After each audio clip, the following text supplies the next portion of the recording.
Bangladesh versus India ম্যাচের ক্ষণ গণনা তো আপনি শুরু করে দিয়েছেন নিশ্চয়ই। বাংলাদেশ তাদের যে স্কোয়াড সেটা প্রথমে ঘোষণা করতে চায়নি বা করেছিল, কিন্তু সেটা প্রকাশিত হয়নি।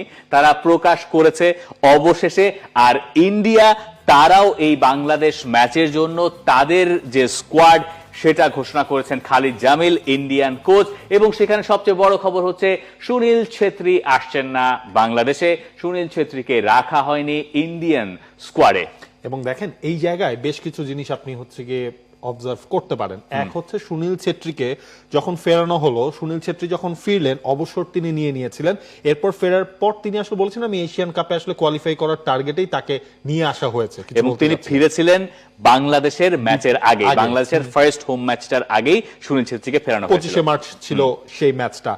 সেই ম্যাচটার সময় সুনীল ছেত্রী ফিরলেন। এরপর আমরা দেখলাম সুনীল ছেত্রী কিন্তু মাঝখানে হচ্ছে কাফা কাপটা যখন খেলা হলো তখন হচ্ছে সুনীল ছেত্রীকে ইউজ করা হয়নি। কিন্তু আপনার যখন আবার মেইন ম্যাচগুলো অর্থাৎ এশিয়ান কাপ কোয়ালিফায়ারের ম্যাচগুলোতে সুনীল ছেত্রী খেলেছেন। ওই জায়গার মধ্যে আসলে সুনীল ছেত্রী যখন তিনি মানে এই ম্যাচটা কিন্তু একদিক থেকে ইন্ডিয়ান মিডিয়াও বলছে এই ম্যাচটা হচ্ছে আপনার প্রেস্টিজিয়াস লড়াই, কিন্তু এই ম্যাচটার তো কোনো মিনিং নাই ইন এ সেন্স যে আপনি এশিয়ান কাপ থেকে ডিসকোয়ালিফাই আপনি অলরেডি হয়ে গেছেন, ডিসকোয়ালিফাইড হয়ে গেছেন। সুতরাং এখন খালিদ জামিলের টার্গেটটা হবে আগামী দিনের জন্য আসলে ফুটবলারদের তৈরি করা। সেই কারণে সুনীল ছেত্রী, ম্যানেজমেন্ট সবার ডিসিশনটা হচ্ছে যে এই ম্যাচে সুনীল ছেত্রী না খেললেও কোনো সমস্যা হবে না। এবং আমি যেটা ধারণা, ইনফ্যাক্ট ইন্ডিয়ান গণমাধ্যমগুলোরও আসলে যেটা ধারণা, সুনীল ছেত্রী হয়তো আলটিমেটলি আবারও তার রিটায়ারমেন্টের ডিসিশনটা তিনি দিয়ে দেবেন। এখন এই স্কোয়াডের মধ্যে আপনি যদি খেয়াল করেন মোহনবাগানের কোনো ফুটবলার কিন্তু নাই, একজনও নাই। আপনি হচ্ছে লিস্টন কোলাসও নাই, আপনি আপুয়াকে হচ্ছে রাখেন নাই, শুভাশিস বোসকে আপনি রাখেন নাই।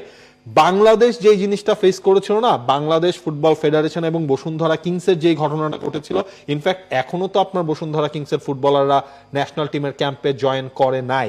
ওই জায়গায় মোহনবাগানের সাথে অগাস্টেও কিন্তু হচ্ছে খালিদ জামিলের এরকম একটা ঘটনা ঘটেছিল। তিনি প্রথমে একটা স্কোয়াড দিয়েছিলেন, মোহনবাগান প্লেয়ারদেরকে ছাড়ে নাই। এরপর যখন সময় এসেছে তারা ওই স্কোয়াডে যোগ দিয়েছেন, এই শুভাশিস বোস, লিস্টন কোলাসও তারাই যোগ দিয়েছিলেন। এবারও কিন্তু সেম জিনিসটা হচ্ছে। সে কারণে 23 জনের স্কোয়াডে আপনি মোহনবাগানের কোনো ফুটবলার দেখবেন না।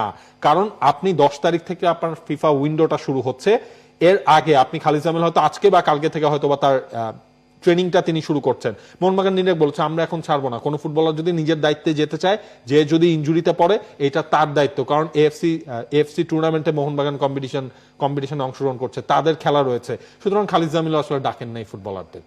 মানে ওখানে আমরা শেষ মুহূর্তে হয়তো দেখবো আপনার কয়েকজন অ্যাড হবে, দ্বন্দ্ব তৈরি হয়েছে। ইন্ডিয়ান টিমটা একটু দেখে নিই আমরা, স্কোয়াডটা, তারপরে বোধহয় সেটা নিয়ে আমাদের আলোচনা করতে সহজ হবে। ইন্ডিয়ার গোলকিপার গুরপ্রীত সিং, ঋত্বিক তিওয়ারি, সাহিল, ডিফেন্সে আকাশ মিশ্রা, আনোয়ার